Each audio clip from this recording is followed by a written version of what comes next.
Olá, sejam todos muito bem-vindos.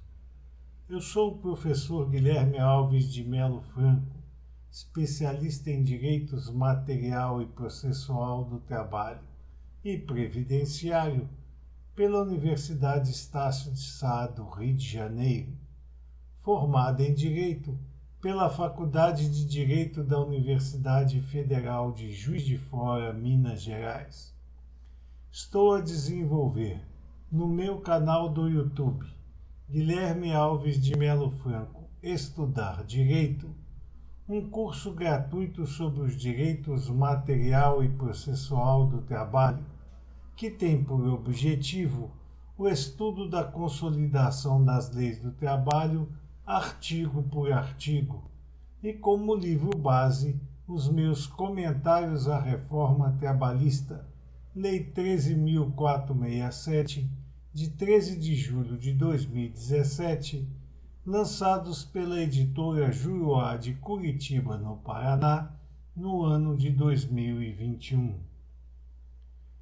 Esta é a nossa aula de número 158 deste nosso curso gratuito sobre os direitos material e processual do trabalho, e nela estaremos a desenvolver nossos entendimentos a respeito dos artigos 468, 469 e 470 da Consolidação das Leis do Trabalho, que continuam a jornada jusoperária brasileira a respeito do contrato individual do trabalho. Neste sentido, diz o artigo 468 da Consolidação das Leis do Trabalho que nos contratos individuais de trabalho só é lícita a alteração das condições por mútuo consentimento, e ainda assim, se não advierem desta alteração, direta ou indiretamente, prejuízos ao empregado, sob pena de nulidade da cláusula infringente dessa garantia. Portanto, a alteração que se queira fazer nos contratos individuais do trabalho só será permitida se houver mútuo consentimento, ou seja, se tanto o empregador quanto o empregado concordarem com essa modificação, e ainda assim, se não advierem desta alteração, direta ou indiretamente, prejuízos ao empregado, sob pena de nulidade da cláusula infringente dessa garantia. O que se extrai desse texto do artigo 468 da Consolidação das Leis do Trabalho, que não é permitida a alteração unilateral das condições estabelecidas nos contratos individuais do trabalho. Ou seja, o empregador não pode, ao seu alvedrio, modificar as condições de trabalho havidas durante a existência do contrato individual do trabalho. Somente poderá haver esta alteração destas condições por mútuo consentimento, ou seja, quando o empregado e o empregador concordarem com esta alteração. E assim mesmo, ainda que seja conseguida a concordância entre empregado e empregador para a modificação das condições estabelecidas nos contratos individuais do trabalho, só pode haver esta alteração se não advier desta, direta ou indiretamente,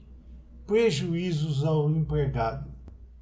sob pena de nulidade da cláusula infringente dessa garantia. Portanto, aquelas situações em que há a modificação do pacto de emprego por mútuo consentimento, se houver direta ou indiretamente, quer dizer, expressa ou por forma oblíqua, prejuízo ao empregado, não poderá haver a alteração destas condições sob pena de nulidade da cláusula infringente da garantia do empregado e do empregador de que os contratos individuais do trabalho se mantenham dentro das condições estabelecidas anteriormente, sendo ilícitas, portanto, as alterações que não atingirem a esses ditames íncitos pelo artigo 468 da Consolidação das Leis do Trabalho. Adverte, entretanto, o mesmo artigo seletista de que não se considera alteração unilateral a determinação do empregador para que o respectivo empregado reverta o cargo efetivo anteriormente ocupado, deixando o exercício da função de confiança. Esta é a seguinte situação: o empregado exercia suas funções normalmente através dos pactos individuais de emprego que tinham sido firmados entre todos os empregados e a empresa, ou mesmo naquelas contratações individuais em que haja estabelecimento de algumas condições específicas em face do desempenho ou da atividade fornecida pelo empregado em sua prestação pessoal de serviços. E foi por escolha do empregador transferido para uma função de confiança, ou seja, aquelas funções em que o empregado se torna o alter ego do empregador, substituindo em todos os seus momentos, como se o próprio empregador fosse, podendo desempenhar as suas atividades de forma livre, sem a interferência nem do próprio empregador, nem de outros empregados, não havendo, portanto, a subordinação deste trabalhador a qualquer outro ascendente laboral, a não ser a própria figura do empregador, e que se transforma justamente na imagem do empregador dentro do empreendimento empresarial. Então ele foi levado a esse tipo de atividade e, passado algum tempo, o empregador já não mais o considera apto ao exercício daquela função de confiança e deseja substituí-lo por outro de maior acuidade com os interesses pessoais e empresariais daquele momento. Então, o que ele faz? Ele pega esse funcionário, este empregado, que exerce a função de confiança e o retira dela, colocando-o novamente nas antigas funções que ele desempenhava na empresa. Esse tipo de situação não é considerada como alteração unilateral do contrato individual de trabalho e, portanto, ela não se subsume ao artigo 468 em seu caput como já vimos estudado nesta nossa aula de número 158 deste nosso curso gratuito sobre os direitos material e processual do trabalho. Então, revertido o empregado à função anterior, depois do desempenho de função de confiança, esta situação não se considera como alteração unilateral do contrato individual do trabalho, sendo, portanto, lícita esta levada do empregado ao cargo anteriormente ocupado na empresa. Essa alteração nos informa ainda o artigo 468 seletista, com ou sem justo motivo, portanto, não há necessidade de se estabelecer o motivo que levou o empregador a retirar aquele empregado da função de confiança e revertê-lo às funções anteriormente exercidas na empresa. Não assegura ao empregado a manutenção da gratificação correspondente. Ou seja, então o empregado revertido ao cargo anteriormente ocupado não terá para a sua remuneração a manutenção das gratificações correspondentes ao exercício da função de confiança, que não se incorpora de maneira alguma à mesma, independentemente do tempo exercido na função. Portanto, o empregado pode demorar 10, 12, 15 anos no exercício da função de confiança. A partir do momento em que o empregador o reverte ao cargo anteriormente praticado na empresa, deixa de existir para aquele empregado a manutenção das gratificações que recebia pelo exercício daquela função de confiança. Estas gratificações e outras vantagens advindas do exercício da função de confiança não se integram ao contrato individual do trabalho daquele empregado e, portanto, não fazem mais parte da sua remuneração, independendo, neste caso, do tempo em que ele exerceu esta função de confiança. Diz o artigo 469 da Consolidação das Leis do Trabalho que ao empregador é vedado transferir o empregado sem a sua anuência para localidade diversa da que resultar do contrato, não se considerando transferência a que não resultar necessariamente a mudança de seu domicílio. Então, o empregador não pode transferir o empregado sem que ele concorde com esta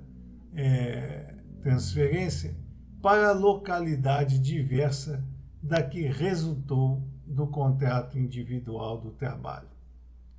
Portanto, esta transferência só será lícita se houver a concordância do empregado com ela. Não havendo essa concordância, a transferência é ilegal e não deve ser considerada. Advindo daí que o empregado não precisa atender aos reclames do empregador, porque a transferência sem a sua anuência para localidade diversa da que resultar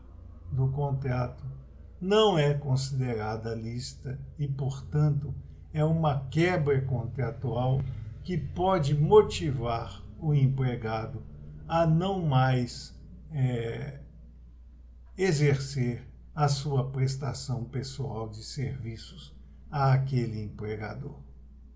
Todavia, não se considera transferência aquela situação que não resultar necessariamente da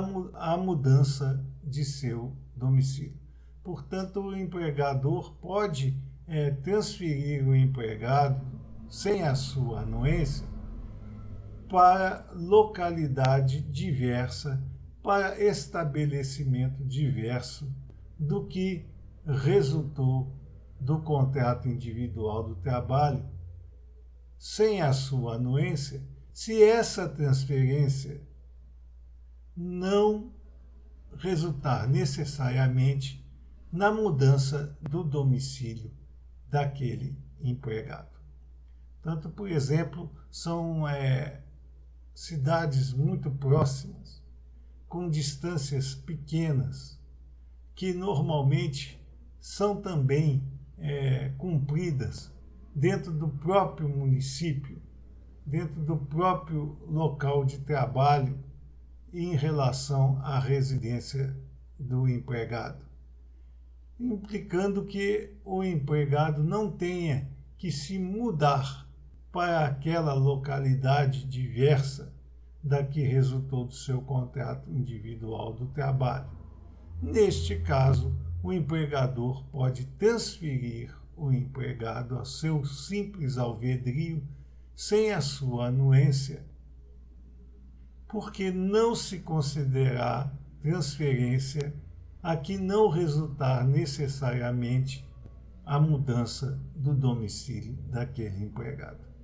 Portanto, havendo essa situação que o empregado continuará a ser domiciliado e residente na mesma cidade, nas mesmas condições que ele exercia quando estava produzindo a sua prestação pessoal de serviços naquela localidade de onde adveio o contrato individual do trabalho, não será considerada transferência ilícita nem alteração unilateral do pacto de emprego, porque não houve necessariamente a mudança do domicílio daquele empregado e, portanto, ele pode continuar a exercer sua prestação pessoal de serviços normalmente, como se estivesse ainda praticando-a no local em que resultou do seu contrato de trabalho. Não estão compreendidos nesta proibição os empregados que exerçam cargos de confiança e aqueles cujos contratos tenham como condição explícita ou implícita a transferência, quando essa decorrer de real necessidade do serviço. Então, essa situação do empregador ser impedido de transferir o empregado sem a sua anuência para a localidade diversa da que resultar o contrato, ainda que haja necessariamente a mudança do domicílio do empregado, não é aplicável aos empregados que exerçam função de confiança, nem tampouco àqueles cujos contratos tenham como condição, explícita ou implicitamente, ou seja, os próprios contratos individuais do trabalho já prevêem a possibilidade do empregador transferir o empregado para outro local adverso daquele em que resultou o exercício profissional do empregado para o seu empregador através dos ditames instos no contrato individual do trabalho. Então, havendo uma cláusula onde haja como condição explícita ou implícita a transferência, quando esta decisão decorrer de necessidade imperiosa de serviço, ou seja, que quando for inevitável que o empregador transfira o empregado para localidade diversa da que resultar do contrato individual do trabalho, e esse contrato individual do trabalho se apresenta portando uma cláusula explícita ou implícita de que o empregado pode ser transferido quando houver a necessidade de serviço, não será considerada como alteração unilateral do pacto de emprego e, portanto, esta transferência será tida como lícita. No mesmo caso estão aqueles empregados que exerçam cargos de confiança na empresa. É lícita a transferência quando ocorrer a extinção do estabelecimento em que o empregado exercia originalmente as suas atividades profissionais. Portanto, na evidência de extinção do estabelecimento em que o trabalhador dispensava sua força laboral em favor do seu empregador, é lícita a transferência daquele empregado para outra localidade e mesmo para outro estabelecimento por parte do empregador, não sendo aplicáveis, portanto, as condições estabelecidas na consolidação das leis do trabalho a respeito deste tema. Em caso de necessidade de serviço, o empregador poderá transferir o empregado para a localidade diversa da que resultar do contrato individual do trabalho, não obstante as restrições do artigo 468 da Consolidação das Leis do Trabalho, que nós estamos a desenvolver nesta nossa aula de número 158 deste nosso curso gratuito sobre os direitos material e processual do trabalho, a respeito do artigo 468, portanto, em caso de necessidade de serviço, o empregador poderá transferir o empregado para a localidade diversa da que resultar da pactuação de emprego. Somente nos casos de necessidade de serviço comprovada que isso poderá ocorrer, não obstante as restrições do artigo 468 da Consolidação das Leis do Trabalho, que já estudamos nesta nossa aula, mas nesse caso, quer dizer, no caso em que a necessidade de serviço reclame do empregador a transferência daquele empregado, ele ficará obrigado a um pagamento suplementar, nunca inferior a 25% dos salários que o empregado percebia naquela localidade enquanto durar esta situação. Aqui é preciso que se faça uma consideração bastante importante e necessária. A transferência de que estamos a falar no caso de necessidade de serviço, quando o empregador tem essa faculdade, e seja uma localidade diversa da que resultar do contrato individual do trabalho mantido com aquele empregado, e que implique notadamente a transferência de domicílio do mesmo, não obstante as restrições que nós já vimos previstas no artigo 468 da Consolidação das Leis do Trabalho, poderá o empregador se ativar nesse sentido, desde que pague ao empregado transferido uma gratificação suplementar nunca inferior a 25% da remuneração que ele percebia na localidade anterior enquanto durar esta transferência. Primeira observação é que, novamente, a Consolidação das Leis do Trabalho labora no sentido de confundir salário com remuneração. Quando a Consolidação das Leis do Trabalho determina que, em caso de necessidade de serviço, o empregador poderá transferir o empregado para a localidade diversa da que resultar do contrato, e que, não obstante as restrições do artigo 468 consolidado, assim se ativa,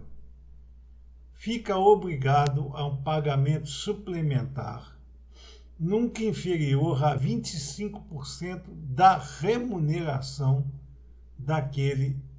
empregado, e não dos salários, como diz o texto seletista. Na verdade, é 25% sobre a remuneração. Esse apêndice será nunca inferior, portanto, a 25% da remuneração que aquele empregado percebia na localidade original enquanto durar essa situação. Aqui, o texto seletista nos conduz a um ponto-chave desta situação. Essa transferência não pode ser definitiva. Em qualquer hipótese, a transferência do empregado para a localidade diversa da que resultar do contrato é sempre provisória.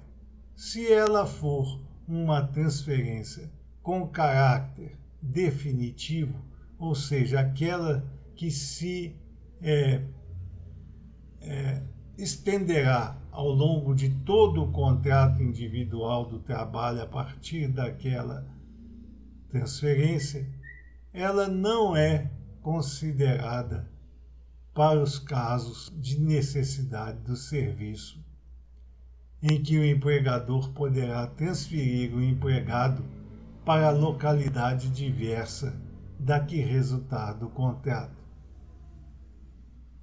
Não se aplicando, portanto, a esse empregado transferido de forma definitiva para outra localidade, nos ditames do artigo 469 da Consolidação das Leis do Trabalho, e não terá direito este empregado ao percebimento suplementar nunca inferior a 25% da sua remuneração que ele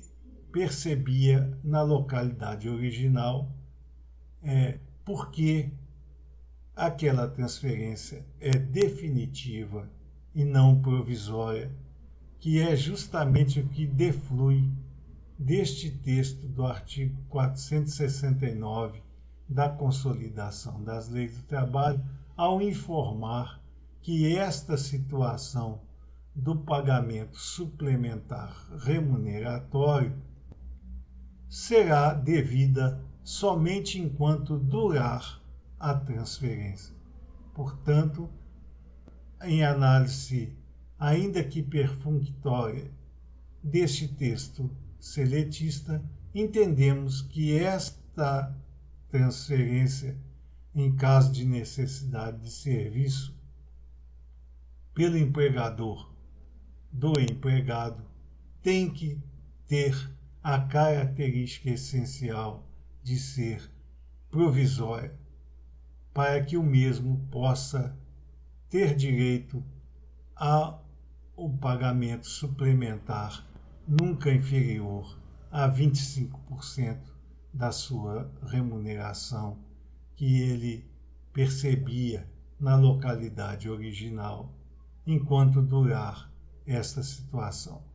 Sendo definitiva a transferência, não há a falar neste apêndice remuneratório. Diz o artigo 470 da Consolidação das Leis do Trabalho que as despesas resultantes da transferência correrão por conta do empregador. Portanto, quando o empregador transfere o empregado para outra localidade diversa da que resultou o seu contrato individual do trabalho, é obrigado a quitar as despesas do empregado resultantes daquela transferência, sendo de sua obrigação pagá-las. Aqui há também aquela distinção necessária a respeito das despesas resultantes dessa transferência, quando a transferência será de maneira definitiva. Se a transferência for de maneira definitiva, não há falar em despesas resultantes dessa transferência que resultem na mudança de domicílio do empregado, porque o empregador não estará obrigado ad eterno a comandar o pagamento das despesas resultantes da transferência do empregado, se essa transferência for definitiva. Apenas se aplica o artigo 470 da Consolidação das Leis do Trabalho no caso das transferências provisórias advindas da necessidade de serviço, em que o empregador poderá transferir o empregado para a localidade diversa da que resultar do contrato, se essas transferências se materializarem de forma provisória. Se a transferência for considerada definitiva, ao empregador cabe apenas e tão somente quitar as despesas imediatas advindas desta transferência do empregado. Quitadas essas despesas, como de mudança, de chegada do empregado ao novo local de trabalho, com respectiva situação em que ele terá que ter gastos com o deslocamento da nova residência para o trabalho. Quitadas essas situações iniciais, cessa a incidência do artigo 470 da Consolidação das Leis do Trabalho sobre aquele pacto de emprego. Agora, se a transferência for provisória, quer dizer, quando o empregado está em determinada localidade diversa da que resultar do seu contrato individual do trabalho e cessada a motivação que faz com que o empregador o tenha destinado a outro local, não há mais a necessidade de que aquele empregador continue a arcar com as despesas resultantes da transferência. E se ela for uma transferência definitiva, apenas as despesas iniciais resultantes dessa transferência e que são estritamente necessárias para que o empregado esteja devidamente alocado no novo município, na nova situação funcional, elas deixarão de existir e, portanto, o artigo 470 da Consolidação das Leis do Trabalho nos traz situação relativa à transferência provisória e não à transferência definitiva. Porque o ânimos de localização nova do empregado na situação de transferência é definitivo e, portanto, não se torna crível que o empregador tenha que arcar com todas as despesas resultantes da transferência quando ela é definitiva e não provisória. Estas eram as considerações que gostaríamos de trazer a vocês nesta nossa aula de número 158 deste nosso curso gratuito sobre os direitos material e processual do trabalho. E aproveitamos essa oportunidade para solicitar ainda uma vez mais a todos que ainda não o fizeram, que se inscrevam no nosso canal e deixem seus likes nas nossas aulas, porque é através destas duas atividades simples que vocês estarão a nos auxiliar no sentido de manter íntegro este nosso curso gratuito sobre os direitos material e processual do trabalho e para que possamos transmitir o conhecimento aqui arregimentado ao maior número de pessoas possível. Muito obrigado a todos.